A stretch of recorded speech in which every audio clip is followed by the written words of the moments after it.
कल से बैनुल-अक़वामी और मुकामी मीडिया अक़वाम मुत्तहिदा के इजलास की कवरेज कर रहे हैं, तो क्यों ना आज इसी इजलास के बारे में बात की जाए। आखिर अक़वाम मुत्तहिदा है क्या, इसके मकासद क्या है, इस पर आज हम बात करेंगे। और इसके साथ बात करेंगे कि वाशिंगटन मुस्लिम दुनिया को ये क्यों कह रहा है कि वो गज़ा के अंदर अपनी फ़ौजें भेजे ताकि इसराइल का इनखला हो सके। इन दो मौज़ूआत पर आज जो है वो बात कीजिएगी। लेकिन अक़वाम मुत्तहिदा के ऊपर जो बात करने का मकसद है वो ये कि अक़वाम मुत्तहिदा ने अब तक क्या मकासद जो हैं वो हासिल किए और इनका जो अबाउट है, इनका इस डिपार्टमेंट का मकसद क्या है, इस ऑर्गेनाइजेशन का मकसद क्या है, उस पर बात करेंगे।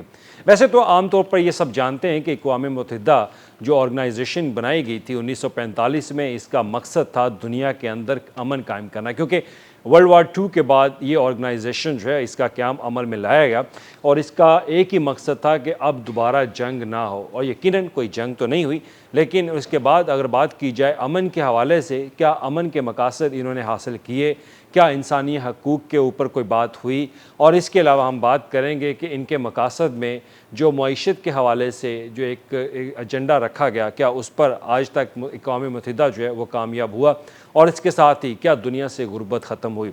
अब इन चार एजेंडों के ऊपर जो है वो बात की जाएगी अक़वाम मुत्तहिदा के बारे में। तमाम नज़रें अक़वाम मुत्तहिदा के इजलास के ऊपर हैं इस वक्त। हमारा अपना मुकामी जो मीडिया है वो भी कल से 2 दिन से इस बात के ऊपर, इस इजलास के ऊपर जो है वो डिस्कशन कर रहा है कि अक़वाम मुत्तहिदा में न जाने अब क्या होने जा रहा है। हो सकता है कि मुसलमानों के लिए आवाज़ जो है वो बुलंद की जाए, फ़लस्तीन के शहरियों के लिए सदाए हक जो है वो बुलंद किया जाए, कश्मीर के शहरियों के लिए सदाए हक बुलंद किया जाए। लेकिन ऐसा कुछ नहीं है। वो आवाज़ तक सिर्फ मेरा ख्याल है कि डाइस तक ही महदूद है कि जो सामने आके इजलास से ख़िताब करेगा उस हद तक महदूद है, उसके अलावा होता कुछ भी नहीं है। लेकिन अब सवाल ये है कि अक़वाम मुत्तहिदा ने अब तक क्या मकासद जो है वो हासिल किए। तो उसके लिए दुनिया भर में आज भी हकीकत आपके सामने है। यूक्रेन और रशिया की जंग जारी है, सूडान में किलिंग जो है वो की जा रही है, म्यांमार में किलिंग की जा रही है, और इसके साथ फ़लस्तीन है, कश्मीर है। फ़लस्तीन में अब तक 70,000 से ज़ायद नहत्ते मुसलमानों का कत्ल गारत वो इसराइल कर चुका है। 10 लाख से ज़ायद अफराद फ़लस्तीन के अंदर, गज़ा के अंदर वो बेघर हो चुके हैं। लेकिन ये अक़वाम मुत्तहिदा क्या कामयाब रहा ये जंग ख़त्म करवाने में? अब ये सवाल आप ख़ुद भी करें। और उसके बाद अगर बात कर ली जाए कश्मीर के ऊपर, तो कश्मीर में 1 लाख से ज़ायद नहत्ते शहरियों पर भारतीय फ़ौजों ने जो कत्ल गारत की, जो जहरीत की, क्या उसके ख़िलाफ़ कोई आवाज़ बुलंद हुई? अगर आवाज़ बुलंद हुई तो अक़वाम मुत्तहिदा कहाँ था? अब ये भी सवाल अक़वाम मुत्तहिदा से बनता है कि आपने 1948 में एक करारदाद पास की और कहा कि कश्मीरियों को हक़ खुद इरादियत जो है वो मिलना चाहिए, तो लेकिन वो अभी तक क्यों नहीं मिला? तो ये हैसियत है इस ऑर्गेनाइजेशन की। इस ऑर्गेनाइजेशन की अगर बात की जाए तो इसको पूरी दुनिया के जो मुमालिक हैं, जो इनके रुकन हैं, वो अच्छी खासी फंडिंग करते हैं इसको चलाने के लिए। इसको चलाता कौन है? पाकिस्तान समेत पूरी दुनिया के मुमालिक। अब पाकिस्तान के जो अदाद शुमार हमारे साथ शेयर किए जाते हैं, जो फेडरल गवर्नमेंट है उनके मुताबिक, तो वो एक अच्छी खासी रकम जो है वो अदा करते हैं। लेकिन रकम के अलावा हमारी अफवाज, हमारे पुलिस के जवान और पुलिस के जो अफसरान हैं, वो यूनाइटेड नेशन के साथ मिलकर पूरी दुनिया के अंदर पीस कीपिंग के ऊपर जो है वो काम कर रहे हैं। अब इससे अंदाज़ा लगा लें कि अक़वाम मुत्तहिदा जो है वो एक खामोश तमाशाई बना हुआ है, और ख़ामोश तमाशाई बनते हुए अभी तक वो ना गज़ा में जंग बंदी करवा सका और ना ही कश्मीरियों को हक़ खुद इरादियत का उनको हक़ जो है वो दिला सका। हालाँकि चार्टर, UN चार्टर जो मौजूद है, इसके अलावा भी उनके खुद इरादियत के हवाले से, कश्मीरियों के हवाले से 1948 में करारदाद भी पास हुई थी, कोई अमल दरामद नहीं होता। ये वो इजलास है जिसकी पूरी 2 दिन से मीडिया के ऊपर जो है वो एक धूमधाम से इसकी कवरेज जो है वो की जा रही है। धूमधाम से कवरेज करने के बावजूद भी अभी तक कश्मीर का और फ़लस्तीन का मसला जो है वो हल नहीं हो पा रहा।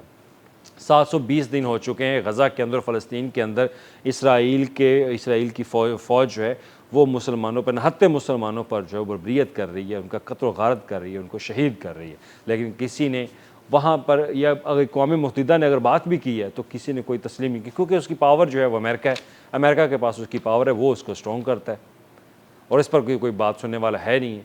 अक़वाम मुत्तहिदा के जो जनरल सेक्रेटरी है वो इमदाद लेकर इसराइल पहुँचते, लेकिन उनको दाखिल नहीं होने दिया जाता। ये हैसियत है इस अक़वाम मुत्तहिदा की। माज़रत के साथ अगर कुछ बुरा कह दूँ, लेकिन जो सामने जो चीज़ें हैं, हकीकत से मेरा ख्याल है कि आप कोई चीज़ छुपा नहीं सकते। यही हकीकत है कि अक़वाम मुत्तहिदा अब एक वर्ल्ड ऑर्डर के ऊपर जो है वो चल रही है। तो वर्ल्ड ऑर्डर किसका? वो यूएसए का। यूएसए जो कहता है वही अक़वाम मुत्तहिदा करती है, तो फिर ऑर्गेनाइजेशन का मकसद जो है वही ख़त्म हो चुका। अब सलामती कौंसिल की मीटिंग होती है, सलामती कौंसिल में बारहा कश्मीरियों के हवाले से बात की जाती है। पाकिस्तान ने अपना मौक़िफ़ जो है अख्तियार किया फ़लस्तीनियों के गज़ा के हवाले से। सूडान में क्या हो रहा है, म्यांमार में क्या हो रहा है, कॉन्गो में क्या हो रहा है, रूस और यूक्रेन के दरमियान जो जंग जारी है, क्या इसकी बंदिश हो चुकी है? तो फिर अक़वाम मुत्तहिदा का जो मकसद था कि अमन सलामती पैदा करना, क्या वो अमन सलामती आई? अब बात कर लेते हैं गुर्बत की। आज भी करोड़ों अफराद दुनिया में इस वक्त वो गुर्बत की जो एक लकीर हमने एक परसेंटेज बनाई है उससे नीचे दुनिया जो है वो गुजार रहे हैं। पाकिस्तान की बात कर लें, अभी पाकिस्तान में वर्ल्ड बैंक की रिपोर्ट जो है वो आई कि 25% तक गुर्बत की शरह जो है वो पहुँच चुकी है पाकिस्तान के अंदर। क्या गुर्बत की शरह कम करने के लिए अक़वाम मुत्तहिदा ने कोई इक़दाम उठाए? हाँ, अगर चंद कंट्रीज़ में उठाए होंगे तो उसमें क्या उसका कोई ला हासिल उसका क्या हुआ, क्या नताइज हमें हमारे सामने आए? इंसानी हकूक़ की अगर बात करता है अक़वाम मुत्तहिदा कि इंसानी हकूक़ जो हैं ह्यूमन राइट्स के ऊपर वो उसको सबूताज़ ना किया है, जो तो आज पूरी दुनिया में ह्यूमन राइट्स आपके सामने है। आप अपने मुल्क के अंदर बात नहीं कर सकते, दीगर मुल्कों की क्या बात करनी है? चाइना के अंदर कोई बात नहीं कर सकता अपनी कंट्री, अपनी जो सियासी पार्टी उनके ख़िलाफ़। अगर यूएसए में कोई एहतजाज करता है फ़लस्तीन के हवाले से तो उनके ऊपर डंडे बरसाए जाते हैं, उनको गिरफ़्तार किया जाता है। यूके और ऑस्ट्रेलिया में भी यही सूरत हाल है। तो ये ह्यूमन राइट्स की जो वायलेशन हो रही है, तो इस पर अक़वाम मुत्तहिदा ने ये इक़दाम उठाए। ये 3-4 चीज़ें आपके सामने, इससे आप अंदाज़ा लगा लें कि इस ऑर्गेनाइजेशन का मकसद जो है वो अब ख़त्म होता जा रहा है। बस ये एक पूरी दुनिया के जो ममालिक इसके मेंबर हैं वो सिर्फ इसको चलाने के लिए, इसके अखराजात उठाने के लिए इसको पैसे दे रहे हैं, और मकसद सिर्फ ये है कि दुनिया को दिखाना, लोगों को दिखाना कि जनाब अक़वाम मुत्तहिदा के बड़े स्टेज पर खड़े होकर हमने आवाज़ जो है वो सदाए हक बुलंद कर दी है, लेकिन उसके बाद अमल दरामद कुछ भी नहीं है। सिर्फ आज आप अपने गिरेबान में झांक के देखें कि अक़वाम मुत्तहिदा क्या ये इंसानी हकूक़ के ऊपर इन्होंने कोई इस पर पूरी दुनिया में अमल दरामद करवाया? अगर करवाया तो वो चंद ममालिक होंगे। दूसरी बात, अमन, पीस कीपिंग की बात करते हैं, क्या अमन कायम हुआ? गज़ा, फ़लस्तीन, यूक्रेन, सूडान, कॉन्गो, म्यांमार, अभी भी वहाँ पे किलिंग जो है वो की जा रही है। और उसके बाद बात करते हैं गुर्बत की, तो गुर्बत भी आपके सामने है कि किस हद तक शरह जो है वो बढ़ चुकी है। लेकिन उसके बावजूद लोग जाते हैं, जो मुल्की सरबराह हैं वो अपना जाके नुक्ता पेश करते हैं, जो भी मसाइल हैं उस पर आवाज़ उठाते हैं, लेकिन आवाज़ उठाने के बाद मेरा ख्याल है कोई एक रिपोर्ट ही बनती है, रिपोर्ट के बाद कुछ भी नहीं होता कि अक़वाम मुत्तहिदा में आके जनाब पाकिस्तान ने ये कहा, भारत ने ये कहा, रशिया ने ये कहा, चाइना ने ये कहा, अमेरिका ने ये कहा, उसके बाद होना कुछ नहीं। अब बात कर लेते हैं अमेरिकन सदर डोनाल्ड ट्रंप की। कल के आप जाके जो इंग्लिश की वेबसाइट्स हैं, अमरीकी जो आउटलेट्स हैं, उन पे जाके आप देख लें उन्होंने किस तरह से प्रेजेंट किया। उन्होंने कहा है कि ये एक खामोश तमाशा ही है। अमेरिकी प्रेसिडेंट डोनाल्ड ट्रंप ने कहा कि अक़वाम मुत्तहिदा जो है, यूनाइटेड नेशन, वो एक खामोश तमाशा ही है, और क्लाइमेट चेंज के हवाले से जो भी पॉलिसी हैं वो सारी उन्होंने रद्दी की टोकरी में डाल दिया। अमन कोई पैदा नहीं कर रहा यहाँ पे। उनका जो स्पीच है ना, वो आप सुन लें, आपको पता चल जाए कि किस ड्रामाई अंदाज में स्पीच करके उन्होंने अक़वाम मुत्तहिदा को खामोश तमाशा ही कहा, और वो कहा कि ये एक बेकार का एक जो डिपार्टमेंट है, ऑर्गेनाइजेशन बना के दुनिया जो है वो इसके ऊपर आ रही है। अब जो अक़वाम मुत्तहिदा का जो बजट है उसको अपना बजट का खसारा है। पूरी दुनिया अगर उसको बजट दे तो अमेरिका उसका बजट कट कर रहा है। जिस मुल्क के अंदर ये ऑर्गेनाइजेशन बनाई गई है उसी ने इसका बजट जो है वो कट कर दिया। खैर, ये वो चीज़ें थी जो मेरा ख्याल आपको भी पता होंगी, लेकिन इस इजलास के बारे में चल रही थी, तो इजलास में फ़ायदा क्या होना, कुछ भी नहीं। अब बात कर लेते हैं गज़ा और फ़लस्तीन के हवाले से।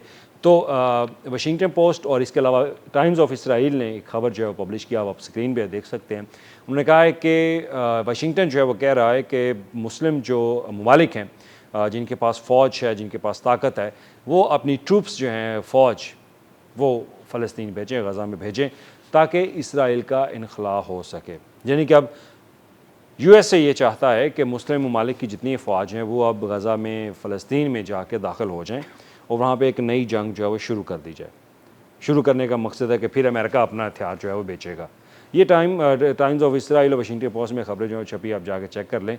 और ये बहुत सारे मीडिया आउटलेट्स ने बात की है कि वाशिंगटन ये कह रहा है कि इस्लामिक ममालिक के जो सरबराहान हैं उनसे कल मुलाकात जो है वो भी हो चुकी है, और उसमें ये बात तो अभी सामने किसी मीडिया ने नहीं की, लेकिन उससे पहले खबरें छप चुकी थी कि वाशिंगटन ये कह रहा है कि मुस्लिम ममालिक जो हैं वो अपनी फ़ौजें फ़लस्तीन और गज़ा में भेजें ताकि वो इसराइल के साथ जो है लड़ाई के लिए तैयार हो जाए और इसके बाद वहाँ पर उनका इनखला जो है वो किया जाएगा।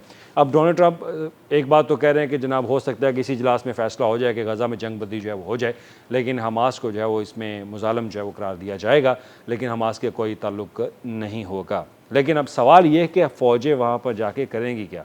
अगर वो वहाँ पे लड़ाई लड़ती हैं तो ये एक नई जंग शुरू हो जाएगी। नई जंग शुरू होगी तो हथियार कौन सेल करेगा, कहाँ से आएंगे? तो ये बहुत सारे इश्यूज़ हैं, इनके ऊपर जो है वो बात करनी बनती है।